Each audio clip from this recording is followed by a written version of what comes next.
So hello, welcome people back to Ugly Potter 2 for the PlayStation 1. In this episode we're just gonna do more miscellaneous stuff. Ignoring the objectives as per usual. Hogwarts is like a maze. I suggest you follow the carpet if you want to get back to the common room. I suppose I'd best get some hair from Crab and Goyle. Good luck. I'll meet you by the common room later. Much later. That's actually an interesting piece of environmental design, all things considered. It's like, oh, hey, we have this castle that has a lot of very similar corridors. Well, actually, not a lot, but quite a few.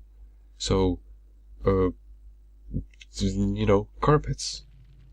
It will both vary up the environment, and we will establish a fact about the way the carpets are implemented.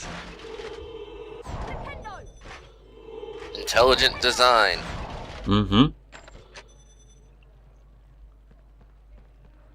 And if you're, if you're doing exploring, on top of that, that is actually very helpful.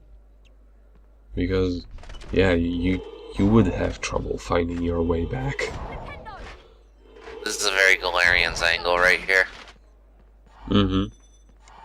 Yes, like from the right side of the character, down at the bottom. Very similar to how you charge your psychic abilities in Galarians. Galarians was totally trying to rip off the Harry Potter games. Probably. Except that...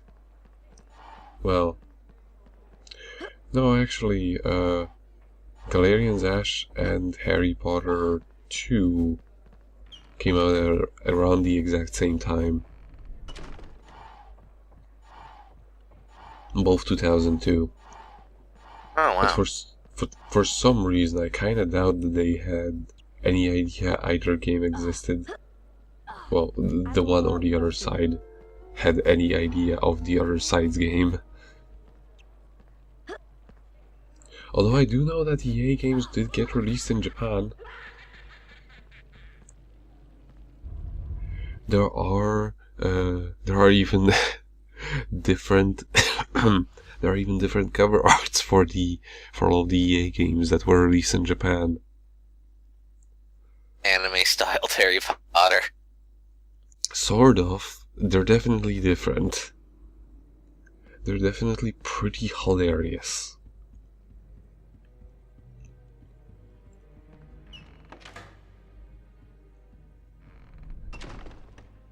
And we've actually been here before. Have we? As Ron said, if we follow the carpet, we will find the common room, or at least get to a location which will be a lot more familiar to us. But we're not about that.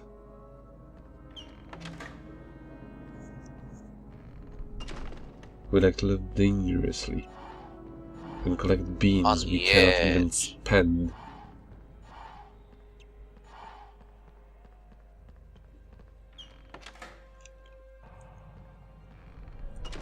What I do not like about the way they designed the locations is that they gave so many similar names. It's kind of annoying.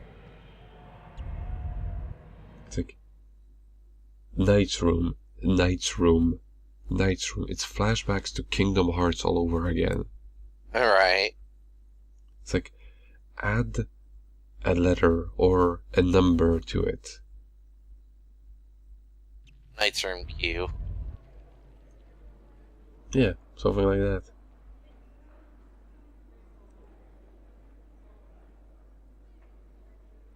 Yeah, Harry can make that jump. He totally could, is the thing. If gravity wasn't holding him back, he probably could. He didn't have to obey the laws of physics.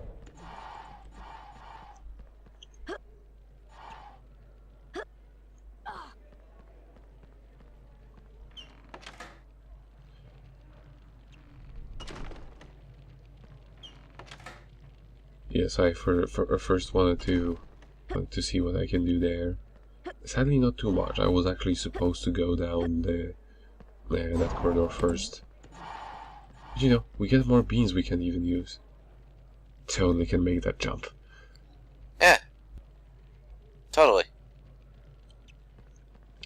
Well, the problem is I didn't want to try because I have so little health. Yeah, not even gonna hammer you.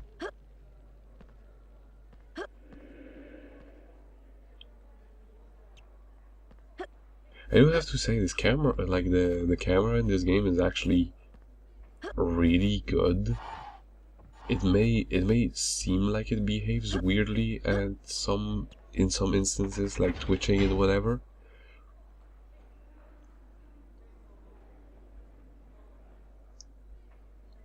But that is actually because they just don't want it to get stuck behind a wall or something like that.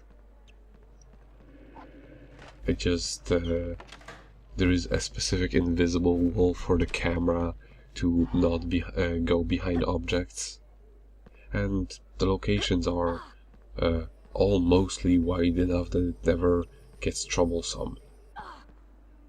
Wingardium Leviosa!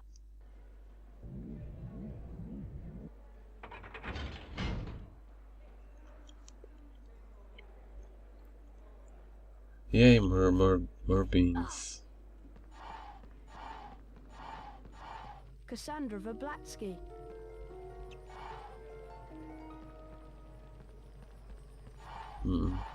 Of course I'm going to get all of the beans because you don't want them to go to waste. 3-second rule and all.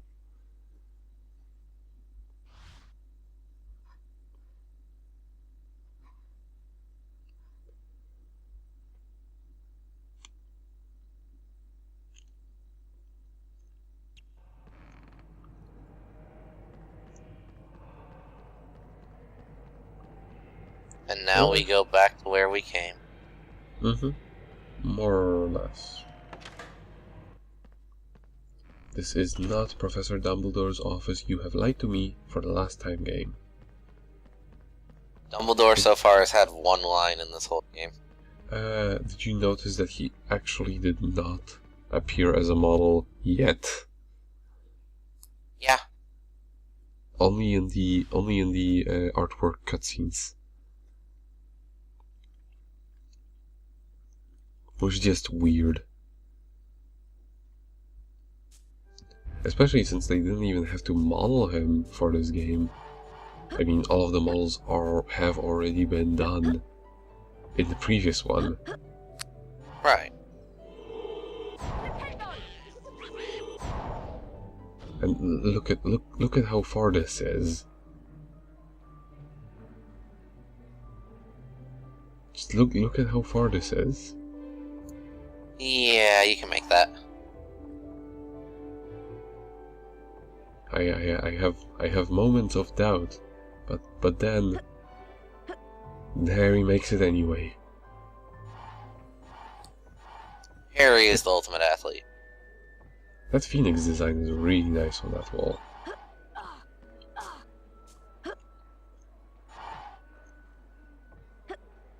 Yeah, like his jumping ability is just ridiculous. Although the weird way in which PS1's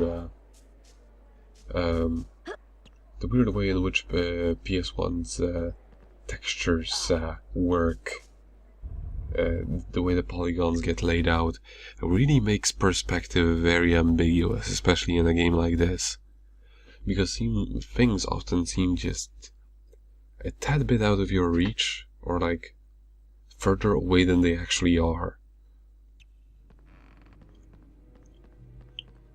You know that and all the clipping and whatnot. Yeah, I'm taking a shortcut.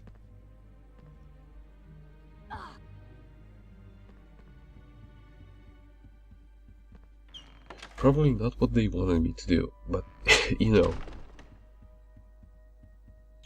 Yeah, that's the night room. I've been there. I've just been there.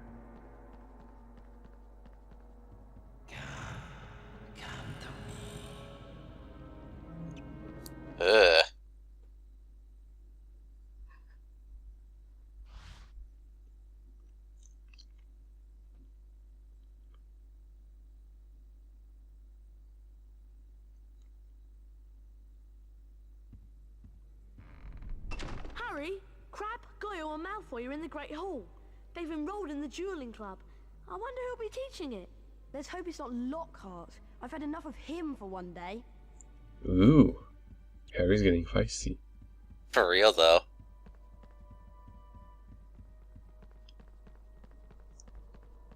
Also, I do not believe this is the shortest way to the Grand Hall, but I am not going to argue.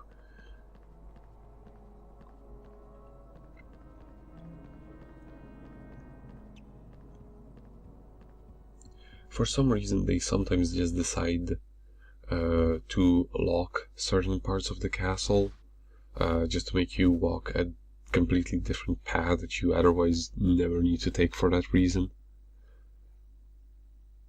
And this is such a case, because you can actually get to the Grand Hall much quicker from the other side. Well, not much quicker, but definitely quicker. Have you heard? Malfoy's in the Great Hall, and he's challenging everybody to a duel. Yeah, and no one's beaten him yet. Why don't you go in and duel with him, Harry? I hear you're pretty good. Go on, Harry. I'm sure you can beat him. It'll be great to wipe that smile off his slimy Slytherin face. Yeah, Harry, I've heard you beaten Ron. He's like a god.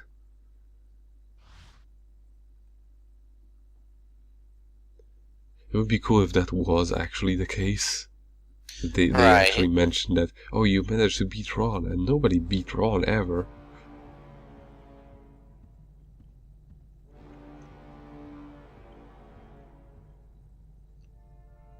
If it isn't the great Harry Potter.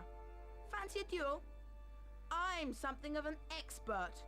Go on, Harry. You can do it. Better watch out for the candles, Potter. They've got special jinxes in them. Trust me, you're going to need all the help you can get. Get ready. Duel. Now, this duel is actually pretty cool because the candles actually come down at random. Like, you don't see any of them right now. And one should... yeah, there we go. It's not really that much of a that much of a change when it comes to how the duels actually work.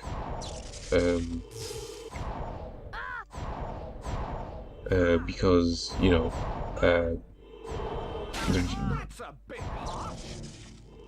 there only appear 2 of them at a time, just like with all the other duels.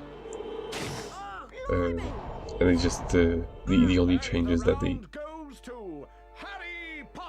take up random spaces. Sadly, you cannot amass like a shield of mass. Sadly, you cannot amass like a gigantic wall of candles because the max amount is just 2.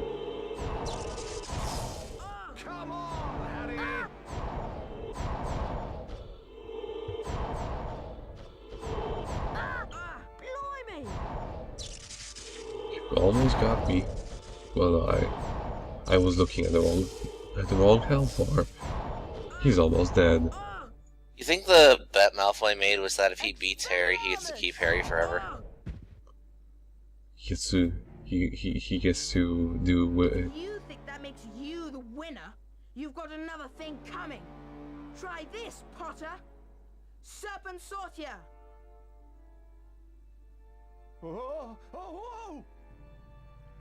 They follow the rules of the forehead strap-ons combat. You get to have your way with the loser. Gross.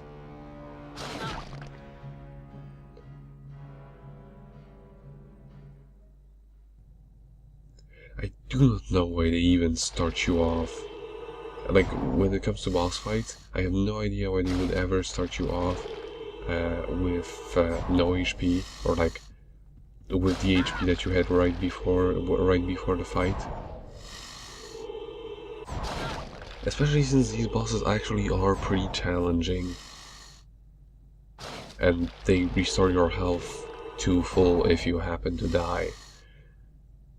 It's kind of like, why not just restore your health periodically after you like I don't fucking know, finish a chapter or something. Because there definitely aren't enough health pickups to fix that. Though to be fair, this game does not have it nowhere near as bad as the remake of the first game on the PlayStation 2. That was just plain sadistic.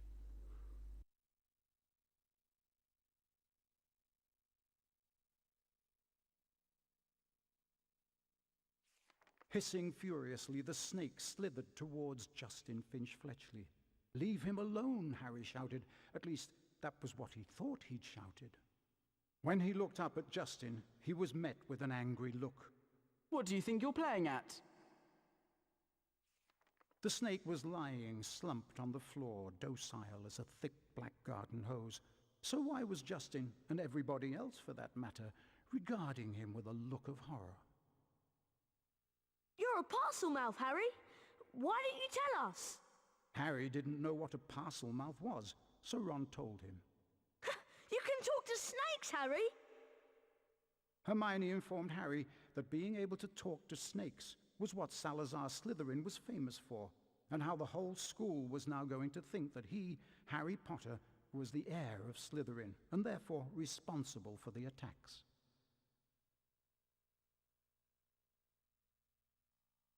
Dumbledore wasn't in his office when Harry got there. It was a very interesting room, however, and nearby Harry spotted the sorting hat. As he approached it, the hat spoke to him. "You've been wondering whether I put you in the right house, but I stand by what I said before. You would have done well in Slytherin." Harry's heart plummeted. He told the hat he thought it was wrong, and then a strange gagging noise behind him made him wheel around.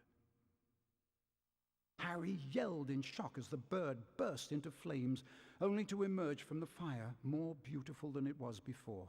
Then the office door opened, and Dumbledore came in. "Fawkes the Phoenix is really very handsome, isn't he, Harry?" Harry nodded, still shocked by the sight of the bird bursting into flames. Dumbledore explained how phoenixes were fascinating creatures. "They can carry immensely heavy loads, and they make highly faithful pets." Dumbledore went on to say that he didn't believe Harry was the attacker plaguing Hogwarts, and he asked if Harry had anything that he wanted to tell him. Harry thought of the disembodied voice he'd heard, and his growing dread that he was connected to Salazar Slytherin, but in the end, he didn't want to say anything about them. That was actually told way better than in any other game. Yeah, surprisingly. Especially since they actually mentioned the importance of the sorting hat at the beginning of the game. Right. And it was already introduced before, so it didn't come out of fucking nowhere like it does in every other game. And all things considered, as a summary, this could be used as a great example on how you do a summary. It's most important points in order and how one affects another. It's actually really nicely done. Oh yeah, I agree.